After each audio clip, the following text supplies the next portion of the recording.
Welcome, everyone.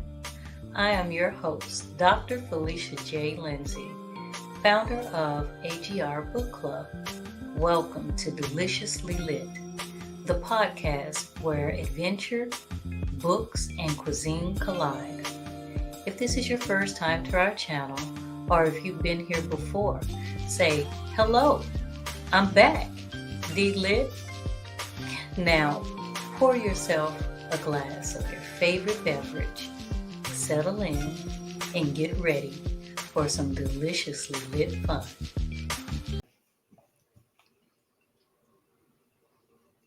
And today we are here with Amy Winfield and her team. I can't wait to get into all the books that she has written throughout her career. First off, she has the Agent Big Butt series. Now that series right there, when I heard the name, I was like, what? The Agent Big Butt series. But then she has another series, Erased.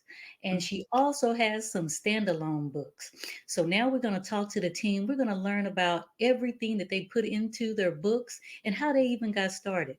Amy, please introduce your team to us. Good morning, Felicia. Thank you for that wonderful introduction.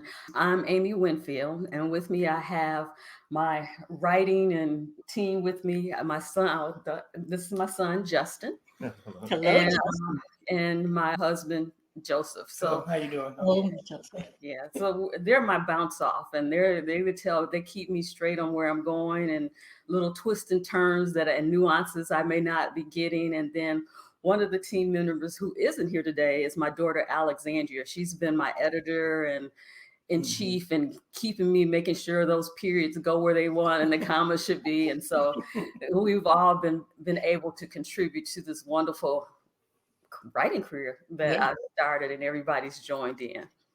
Now, you started writing back in 2015. Hmm. What made you segue into that from your career that you had earlier? Well, I've always, oh, okay, I'm giving you just a little background because my was an interior design career. So it started off in interior design, but I ended up building a lot of commercial federal government office space. I built spaces for the IRS. I assisted in the building of Border Patrol stations. I built office spaces here in Texas for Customs and Border Protection. And so all of that kind of led to my visionary career because I had that interior design background. Writing and creating picture books came easy for me because I always could see the vision. And with my team here, they always kind of helped me stay on task if right or wrong or tweaking it. And they always had excellent ideas to kind of add to it and help me expand on those ideas. So it was like what they say, it takes a team to kind of make the dream work. And so they've been helping me doing that. Yes, teamwork makes the dream work. Hmm. Now, tell me a little bit about your latest book. The latest book I'm working on is The Birth of Agent Big Butt. And so it's a series. I'm actually into the third book of the series. Yes, I'm in the third book of the series. And how I started, I don't know, one of those days I was just kind of coming up with ideas, and I kept thinking about, I keep seeing this big butt baby who has all these superpowers, but the superpowers is his gas. I love it. I and, so, and so it was like, and I kept trying to think about it. And then I went to my family and I was talking about it, and they said, Mom, you're not writing a book like that. And I was like, huh? I was like, yeah, but it sounded like a great idea. Mhm. And so, I guess I've said this before, is like, I kept thinking, I was like, I'm going to start writing it. And once I write it, I'll see how they go from it and go from there. And once I started writing it, they kind of got the gist of it. And Mhm. then they just start jumping in. It was like they start jumping in and helped me start coming up with all these fart powers and all these interesting nuances about the baby. And so his name is Agent Big Butt. Mhm. Yeah, we call him AB for short. And that's what we call him in the book. But not only is the book about him being a superhero, it's really about friendships. It's really about some of the things that children go through that we don't necessarily consider the good, the bad, the ugly, the hard, the things that they have to go through. There are some things in the first book that deals with a child Bullies and being everything. bullies, Yeah. yeah, parents, death, changes, all those things that we all go through, but how it can be more difficult on a child. And so, what I liked about the first series is because he was a baby, he had a lot of things to learn very quickly about life. But he also learned how to be kind, he learned how to protect his friends. And so, he also learned how to fight a evil doctor that was trying to discover The source of his powers. yeah, the source of his powers and why he was farting and all of that stuff. And so it was a lot to come through, and it was a lot of energy that was going into that book as we were collaborating as a team. Now, how did you develop the illustrations? I love the baby and I love all the pictures. How did you come up with that? I think my design career helped me with a lot of that because I always had an idea of what what I wanted the character to look like. A lot of times we would be debating and they were like, well, it needs to go this. I was like, no, this is exactly how this character needs to be drawn. What fart powers, we would kind of, because we had these fart powers, we would kind of go back and forth on what the fart powers could do and what it would destroy and all of that. So I think that was the biggest thing because we wanted the baby to have these powers, but we wanted him to also have these human characteristics of being caring for people, to think about what it is for people to go through hard things. Because I mean, a lot of times we as adults go through death and how that affects to us through us. And some of those things are in the book where it's like you don't think about children who have had parents that may have passed away and some of the things that they go through. And so I kind of try to address all of those human things that we all go through. And to put it to me in a book kind of helps segue and to lead into some of those things that some of our children are going through that we may not be aware of, and those things that they go through in school. And so that's what my whole thing was, to put the human part in there, make it fun, make it funny, give them a place to laugh. But those human things that sometimes are not talked about, they could be addressed in the book, not deeply in the book, but touch on those things that we all go through. And it can spark conversation between the parent and the child. Exactly. Yeah. Now you have four standalone books. Can you tell me about those and what you decided in that process, and what did you want the reader to get from it? Okay, the 4 standalone books. Cautious Fred. It was my first book. That was the second book. Yes. Hey, Babies. I keep forgetting about Babies. Yeah. Okay. So Babies was my first book, and that's just because we had a big family. So I was like, okay, let's talk about babies because a lot of different kids, nationalities and everything. Yeah, because a lot of kids are, when you have that newborn baby, it's like, why are they crying? Why don't they stop crying, mama? Or even they want to pick them up and hold them and stuff like that. So that was that book, just like, okay, let me see if I am going to enjoy this writing career. And what I got out of it, because it was going to be a picture book, I had to look around to find out who was I going to have draw the book. And my artist was from South Africa. Yeah. What was it? Catlingo. We call her Katie. We call her Katie, yes.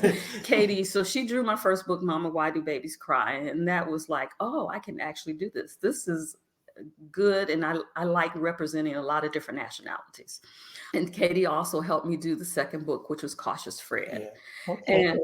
And Cautious Fred, I started that book is because I kept thinking about what happens when children get lost in the mall. Because my daughter went at a young age. Or anywhere. Yeah, at a young age, we had told her, if you ever get lost in the mall, you get disconnected from us, go to the security guard, blah, blah, blah, and we'll know to come back to that station and look for you. And it actually ended up happening. So she got away from us. I don't know how she got away from us, but she got caught in traffic. And then I was like on one side of the mall and my husband was on the other. So when I got to say, okay, where's Alexandria? He was like, I thought she was with you.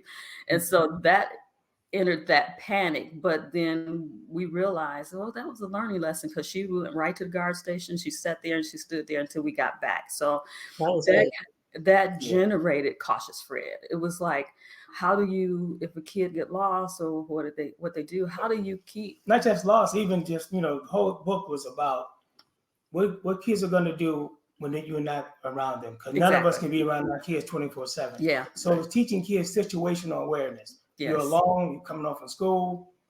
What do you need to do to stay safe? And the book details all the things that could happen that the kid needs to be aware of. And and one of the things that I liked about that book, because we approached it from, what are all the predators of a frog? And so a lot of the characters in the book were actually natural predators to the frog. So he knew how, based on his mother telling him to be safe, he knew which different predators to stay away from. Now, I love the frog too. Did you ever make your characters into a plushie? You know what? We tried, and we tried with babies. I want to say we tried, because it came back, but the people that did it didn't do it. It didn't look like they're drawing. No.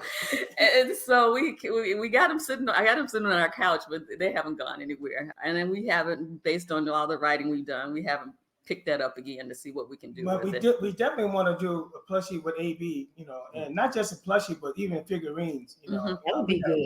Plans for AB. Yeah, so we'll see how that turns out. We got to find the right artist for it, because the ones that made the plushies, it was just like, okay. Yeah. Now, I co-reading a book with a YA book, and I tried to get some plushies. The plushies, you're right, they did not turn out good. Yeah, okay, so you understand. Yeah.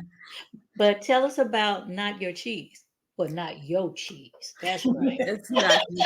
It's supposed to be a play on nachos. So it's Not Your Cheese.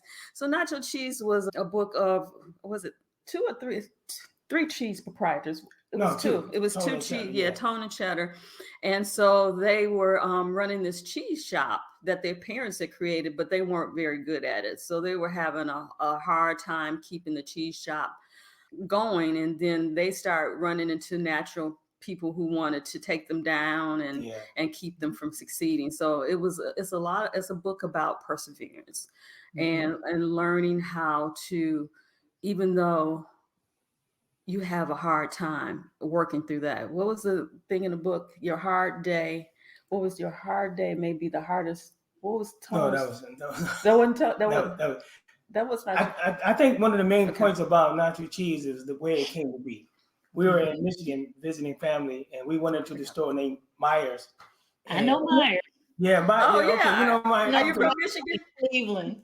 Okay. So we were in there, getting some late night snacks, and my wife was standing by a cheese display, and I walked up to her. I'm like, "What?" She said, "I gotta tell you something when we get back to the car."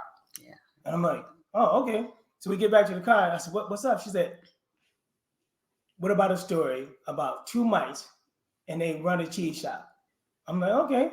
Mm-hmm. And the name of the mice are named after cheese, and all the people in the town are named after cheese, and every name fits the character by the taste, the texture.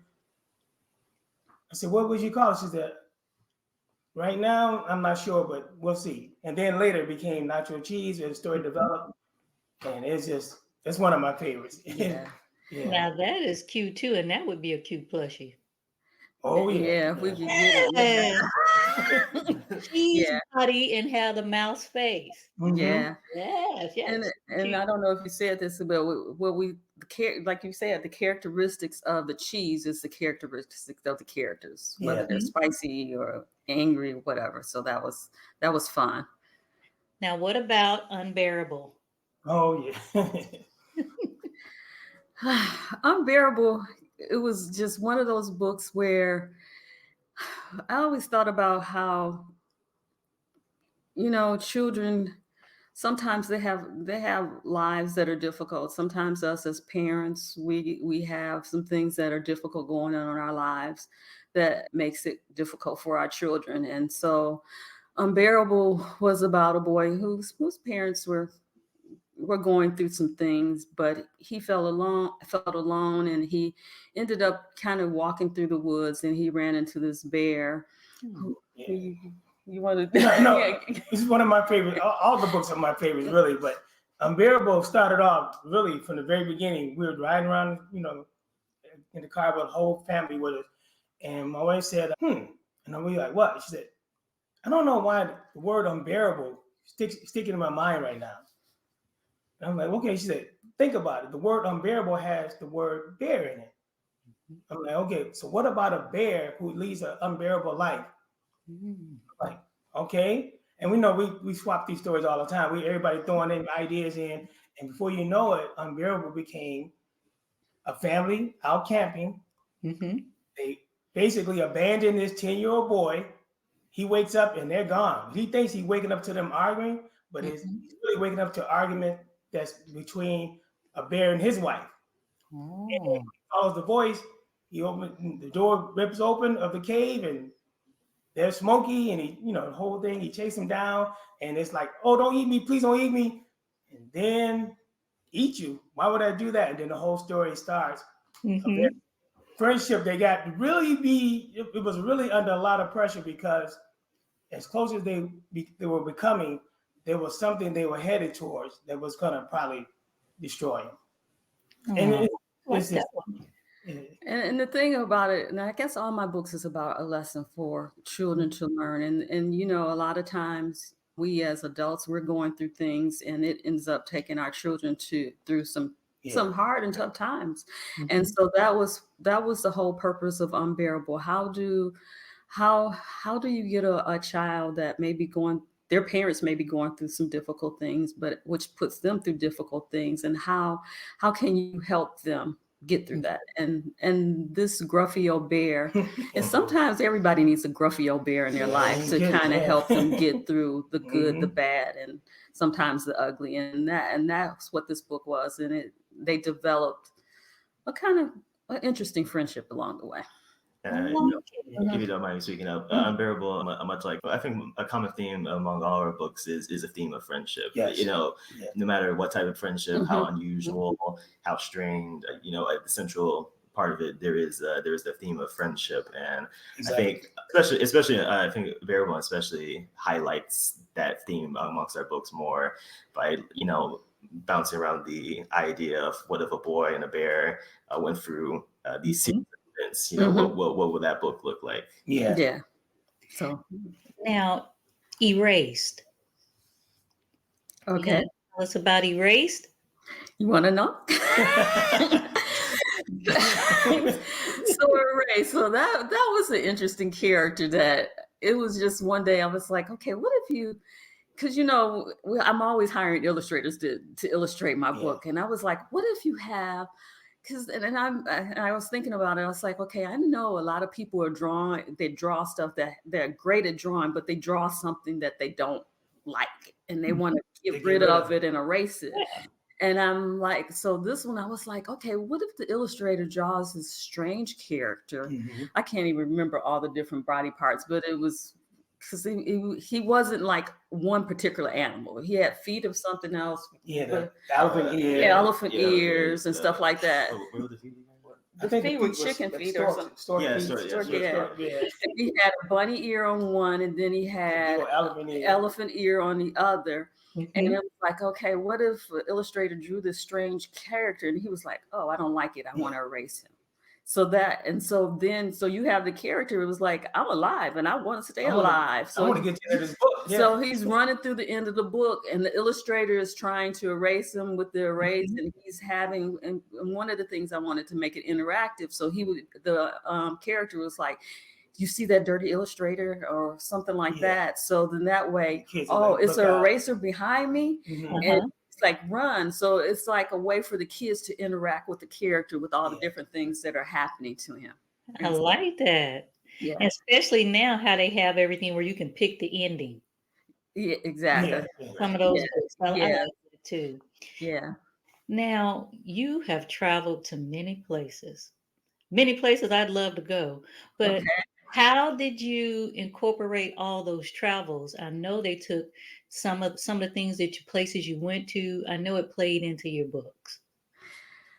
Yeah, did they? They did. Europe, Africa, South America, Asia, Japan. It had to have some influence on you. I think the biggest influence is learning people. Yeah. If I look at that, I've always liked to travel because I always wanted to get involved in other nationalities. What do they think? How do they how are their cultures? How does it mirror ours, and how does it different is it different from ours? So that was always the draw for me. It's like I always like being around people. I always like going through new places, and I think sometimes I don't give credit of how many places I've seen and been is just a part of my existence, and it's been a wonderful part of it, and being able to have us as a family do a lot of that. My son talks is he wants to move to Japan, so he speaks fluent Japanese. Wow. I wouldn't say fluent. Yeah, He's good though. We got a few more years. Yeah, so that's what got us to Japan. My daughter speaks German, and so they have exposed me to different things, and I've always been a traveler. As soon as my husband and I started dating, I was like, come on, we gotta go. We're getting ready. So yeah. Now, what role does each member play in the process of the book?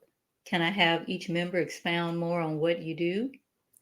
Sure can. Okay, well, I'll start. So for the AB series, the first one, in order for me to add into to the writing team, I see the whole story as a film. I literally see it from beginning to end. So every scene in the book is what I've seen, and we go over it, and I say, hey, Amy, do you want to do this? You're like, man, and then we work that out. But I see it as a whole story. And then we just chop it up as scenes. Let's start up chapter 1. That's a scene. And we go that through the whole book. Before you know it, it's done. And I'm usually kind of like the visual person of how the character should look, and looking for the elevations and making sure those things are right. I mean, what was it, Cautious Fred, that we were I was like, okay, the elevations have to go. The roads elevations in the book had to go a certain way. And it took me a while to get them to kind of feel what I was going through. They were like, it doesn't make sense. And I was like, nope, just listen to me. I can tell you that is right. And so once I got the illustrator to do it, and they were like, oh, now I see what you're saying. Yeah, because the book it's landscape. So, we weren't thinking, the kids and I, we weren't thinking about, as you turn the pages, the elevation is changing. And we were like, no, we have to keep the elevation in mind, so that when the readers are turning the pages, the road won't be jagged, it will match. So we worked that out. And we didn't want it flat. I was like, okay, it can't be flat land. We have to look like we're walking through a forest. I mostly take the role of the editor as a team. My sister is more the main editor, but I guess you can say I'm the assistant editor. Like I parts that she doesn't catch, I try to bring up. We fight about it. I'm just joking, but parts that she doesn't bring up, I try to bring up. We discuss about it. Bring attention to our mother. So I say, well, while she has more of the head editor role, I'm kind of the assistant editor. I try to catch what I see. I try to, appeal to mothers that like, oh, you could do this, or like, this may work better, and so on and so forth. Exactly. Yeah. I like the way he says appeal to me. Yeah, sometimes I have some little stubborn ideas, and we all do. In getting, because we all have a passion for it, and we all want to get it right. And so it's just, they're always trying to make sure I have the complete picture in mind. And so I think that's what it helps, is being able to have that team to help see the whole story through. And that's, I think, been our strong points in our writing, and to have the ability, like I said, to bounce off ideas on them and kind of how to make that work. So I think the biggest thing is having you guys as a family work together. That is huge. That is huge. There's so many people that can't just work together, and to have you all contributing, being happy in the process, and just the whole flow of being together. That's a blessing. Yeah. I think one of the things my husband did that has kept us on that road is he would tell us it's not who's right, what's right. It's what's right. And it's like we can debate on about the who, the what, the why, but in the end, what is the best for where we're headed with the stories we're trying to tell. And that helped us a lot when we would have, difference of opinions and trying to get our opinions. I mean, just with any writing team, you're always trying to get your opinions or your thoughts voiced and get everybody to understand it. So that kind of helped put a platform or a good form of us. Okay, if we're disagreeing, but what's right, what's the big picture, and not what picture that we're just seeing individually. Now, what is on the horizon for the team? What new projects or books are you thinking of? You know I was going to ask. We do. We got a couple of picture books. Yeah, we got a couple of novels going, and we got a lot of picture books already done. It's just what's next. What's next? What's to do next? Yeah. I mean, the thing about it with the books we have, they're being written. Picture books are harder, just based on the having to do the illustrations and stuff like that. So we see that takes a little bit longer, but we're trying to finish. We're working on our AB series to try to finish that up. We have some of the books that you mentioned with Erase and stuff like that. We may have some other ones coming with that. And so we got a couple books, even though they're our first books, we probably have some other books that will be coming with those to kind of complete the series in our vision. Now that sounds good. Now my other thing is, I'm from Texas, and you said you was from Texas. Got to tell everyone about a beautiful restaurant up in your area. Now I like Papa Do's. Texas got Papa Do's, and we started out in Houston. But what restaurant do you like up there where you are? Now there's plenty of them. It's lots of restaurants in DFW. It is, but it kind of cuts down the size for us because we're vegan. So the whole family is vegan. Yeah. Now that is a good book. What? Being vegan? Being vegan? Vegan, or maybe you want to take the aspects of the vegetables. Oh, that's something to think about. Veganism is a theme in our books to some extent. For example, we got a couple of them. For example, the main family in the Asian Big Butt series, they're vegan. We bring up some themes of veganism in NYC. Natural cheese. And also a little bit unbearable too. I don't remember saying being vegan is being unbearable. I don't think unbearable. Well, but there is a clear message of animal cruelty. Oh yeah, definitely. Don't be cruel. But I do. That does sound like a fun idea. A more direct book about veganism. We had a friend from Australia. Well, not real close friends, but they wrote a whole book on vegetables. They did the different stages. But maybe we can. But I like you guys are thinking outside of the box with your books. And I know that the book that you come up with, it will be outside of the box. Well, thank you. So did we ask you a question? So we've eaten at True Foods because they have some vegan items. Spiral Diner. Spiral Diner is our go-to vegan place in Fort Worth, Texas. Okay. What's your favorite thing there? I don't know. What is Nacho Supremo for me? Yeah, I've been eating burgers. They have good vegan burgers, spiral burgers and stuff like that. Is it more portobello mushroom burger? What No, it's a Beyond Meat burger. It's made out of. Have you heard of Beyond Meat? Yeah, so it's Beyond Meat burger. Meat burger. All right. Yeah, that's pretty good. Now I dabble in being a vegan. I didn't say I was all the way converted. It's not easy if you like eating out, especially in Texas. Yeah, it's the meat capital of the world. I don't know how we ended up vegan, but we did. I did it. She got us on the path. It was in one of my I gotta lose weight days, but after I got that, just based on what I would like to eat, it just became a favorite diet and better for me, and so. But that's good. Yeah. I don't think my son has ever eaten meat. He's Oh, no. 21. He's 21, so I started. No dairy, none of that stuff. And I think my daughter maybe a little bit because I don't. That's how we started. Yeah, she maybe a little bit, but they've been mostly vegan all their lives. That is awesome. Mm-hmm. Now, also, I want you to be able to tell everybody your website, your social media handles. I want them to know where they can get your books. They need to know everything about you guys. But the website, amywinfield.com. Yeah, amywinfieldbooks.com is my website. And you can see all our socials. You can see our socials on there. Yeah, we're on Instagram.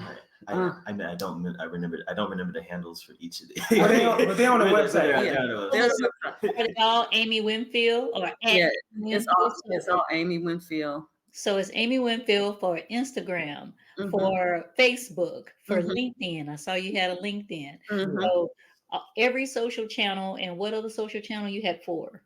Twitter. Twitter. Yeah. So Twitter would still be Amy Winfield. So if Winfield books or something like that. Yeah. But if you go to, if you go to the main website, it'll show all our socials. If you get there, amywinfieldbooks.com, you got all of them. All right.